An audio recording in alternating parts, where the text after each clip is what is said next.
Welcome in Tar Heel Nation. This is the Tar Heel Herald. Before we get into today's discussion, remember to leave a like, comment, subscribe. Really helps the channel grow. Hit that notification bell. And if you know any Tar Heels, think about giving them a share. So, I can't really judge much from today. I will say they continue to look similar as before in previous years. Great at run blocking and just okay at pass protection.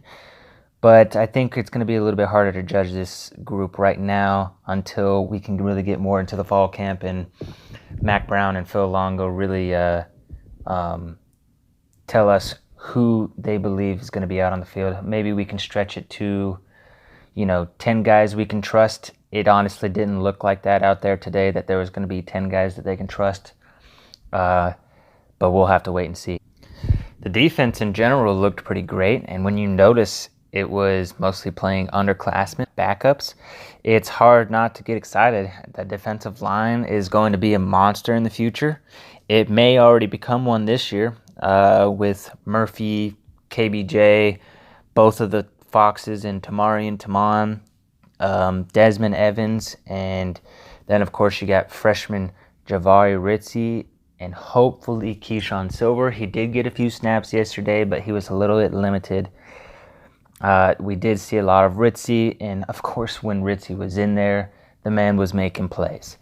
I have no doubt that Ritzy will be in the lineup this year. Whether or not he starts, I have no idea. But Ritzy, there's no way they're going to keep him off the field. I hope we can kind of get to that same feeling for Keyshawn Silver down the line, because again, if you don't know, the kid has gained over 55 pounds or somewhere around that area. He's gained around 50 pounds in 3 months, so a quarter of a year. So I don't expect him to already be fully capable of controlling his body the way he needs to. So it's going to be a little tough for him. And it's going to be a little tough to fully understand how great this defensive line is, at least in this spring game, because again, it did only have young guys out there, because Tamari Fox didn't play today. Taman Fox didn't play today. Jeremiah Gemmel didn't play today. But, so this line was very young. And given the fact that they played a undermanned offensive line, it's going to be tough. But given how young they were, it's just really hard to judge. It's hard to judge the offensive line and the defensive line, even though this was the biggest questions I had going in here. So I would just come out with a positive vibe, just because, we got everyone returning in the offensive line, and the young defensive line held their own today. So let's just assume both sides of this trench is going to look fine coming into the fall. Then you got to see the speedy linebacker group that just controlled the middle. Even freshmen Rara Dilworth and Power Eccles were out there showing it today. It may be hard to keep them off the field come this fall. They really, really proved that they are some tough guys, and Rara and Power just controlled the entire field, especially, I don't know if you saw the tackle for loss. Both of them both busted through that offensive line and took, I think it was DJ Jones, if I'm not mistaken. Yeah, and just smacked DJ Jones for a 3-yard loss. So really looked good while they were out there. But Gemmel with one of the highest IQs and a ton of snaps at this position in Carolina history, and Eugene Asante, who clearly has been eyeing his game after Chaz, will prove worthy this year. I believe the freshman will eventually make it onto the field with limited play. We even have Ethan West, Cedric Gray, and Kadri Jackson looking pretty good out there. Great depth, great skill, and I'm sure Gemmel and Asante will get plenty of rest with the help of all these backups. It just depends on who's going to be getting most of these meaningful reps to get these guys fresher legs. Then the last group, the secondary, not much to talk about since you saw mostly backups in this game, which led to a few bombs by Sam. However, there was one point that I really didn't notice since I was more or less focusing my attention to every other position, that they had Don Chapman taking some nickelback snaps, which lets my guy Jaquarius Conley get to play the safety more. This is why they cross-train a lot in the secondary, so they can play the best players in whatever spot given the circumstance. When you're dealing with injuries, it's a little tough to, especially for us, we had nobody at safety a couple years ago, so we had to move some cornerbacks over there. But this will help us when dealing with depth issues. Now we have the depth, so guys are getting to play natural positions, which is more helpful than one would assume. But I'm just excited to see someone get that nickelback role and allowing JQ to get to the safety. It's just perfect. I think that's going to really help this defense out a lot.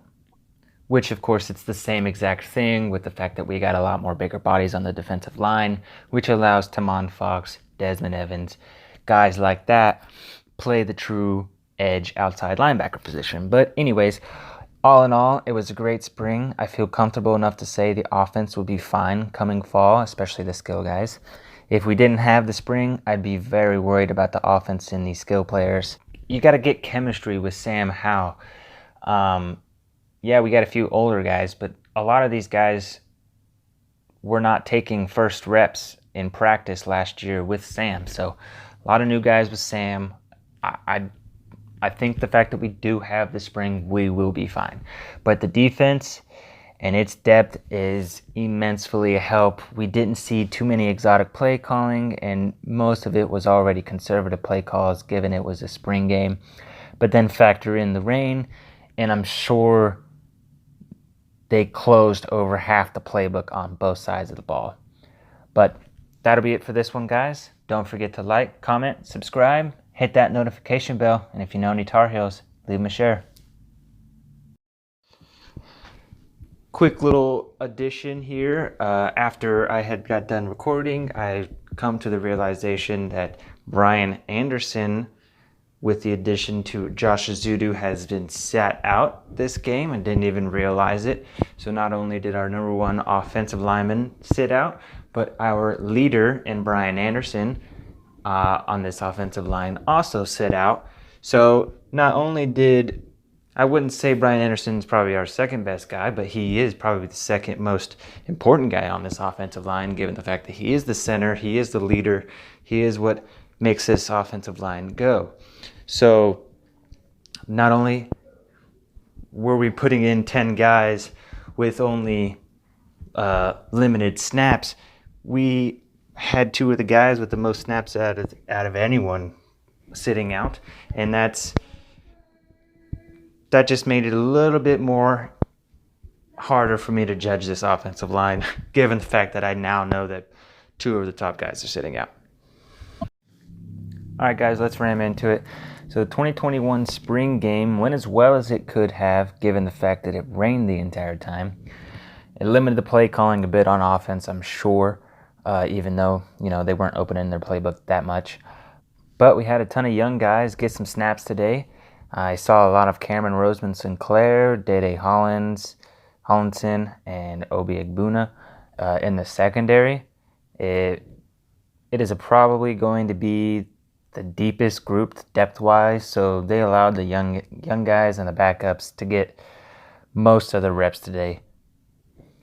And if you watched this game and had a lot left to be desired, don't be down. We had a lot of guys sit because of injuries or maturity. Maturity as in like someone like Tamon Fox who's been there forever.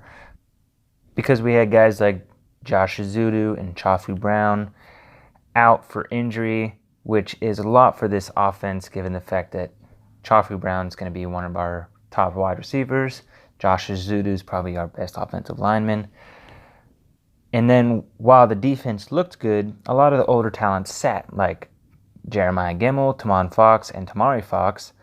I didn't even see Tony Grimes or Kyler McMichael, if I'm not mistaken. Maybe they got in a couple of series, but They definitely didn't get any targets thrown their way. But again, if they did get out on the field, I must have missed it. However, I did see a lot of young guys and backups get out there. But today was mostly a lot of people fighting for depth, fighting for maybe even a starting position, but most of this was fighting for depth. Which Mac did say that this is going to be the point where a lot of players are going to have hard talks, saying that they don't get the starting spot. Maybe they don't even get to be a backup. They're going to be third string, fourth string, whatever it is. So it's going to be talked about to see who transfers, see who they need to help moving forward. But hopefully we won't see a lot of movement, especially in the secondary, since this is finally the first time we've actually had good depth in that secondary. But all right, let's move on to these specific groups. A lot of young talent showing out on offense, especially. We got a few moments to get excited about. Freshman QB turned running back Caleb Hood.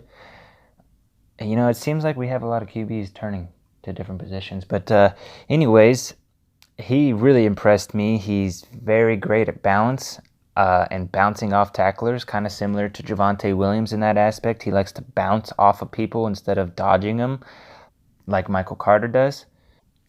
I think the big thing I noticed in him is he looks to have slimmed down a bit. So he may not turn out to be a bruiser like we thought, but could become something more special. Look for him in the fall to see where he ends up, because the two I thought were fighting for the secondary touches behind Ty Chandler was DJ Jones and Elijah Green, but they just left a lot to be desired there. They just looked okay or good.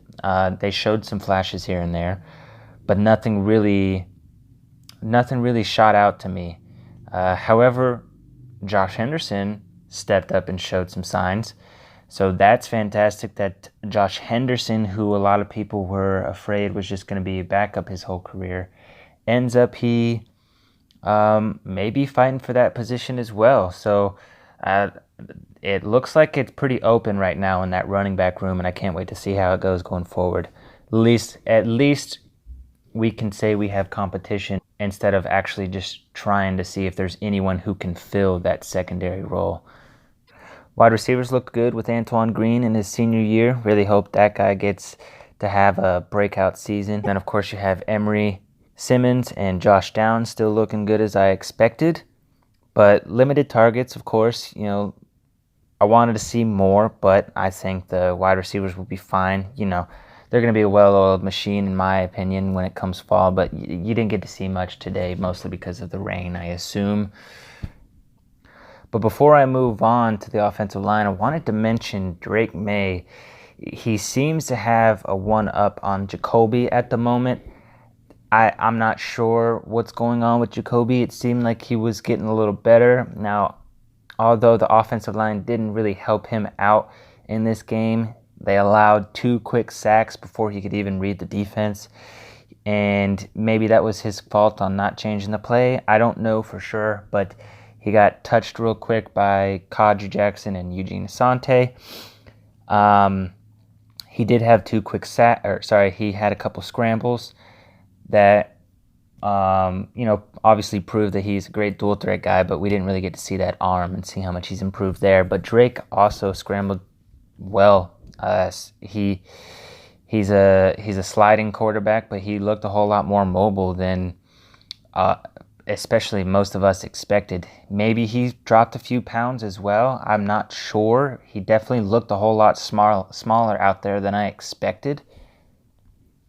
But a lot of this could just be a result of Coach Hess's training in that weight room. But my favorite thing that I noticed while watching Drake play was him connecting with a lot of the young guys, that if he continues to be the second, the backup or whatever you want to say behind Sam, and he continues to take over, there was a lot of guys that he's going to be having on this roster still that's probably going to get a lot of connections with him, even though that, maybe Josh Downs will still be here by the time he starts or whatever. But people like Morales, the tight end, J.J. Jones, the freshman wide receiver, and even the freshman wide receiver Kobe Paysour, or Paysor, however you say that, I'm not sure yet. Now the offensive line. The offensive line is really tough to judge right now. You know, I thought this was going to be the biggest question coming in here, but then when I realized what I was watching, I understand that it's going to be a little bit more tough to judge this offensive line because, one, obviously we had Josh Ezeudu out, probably our number one lineman. Then you have, not only you have the number one guy out, but then we only had, I think they said 7 guys who they trust to be out on that field and in rotation. So if they only had 7 guys they trust, then you take the number one guy out, you only got 2 through 6 now available in this spring game, and you still got to fill in 4 more positions at least to split it up into 2 pairs of 5s. So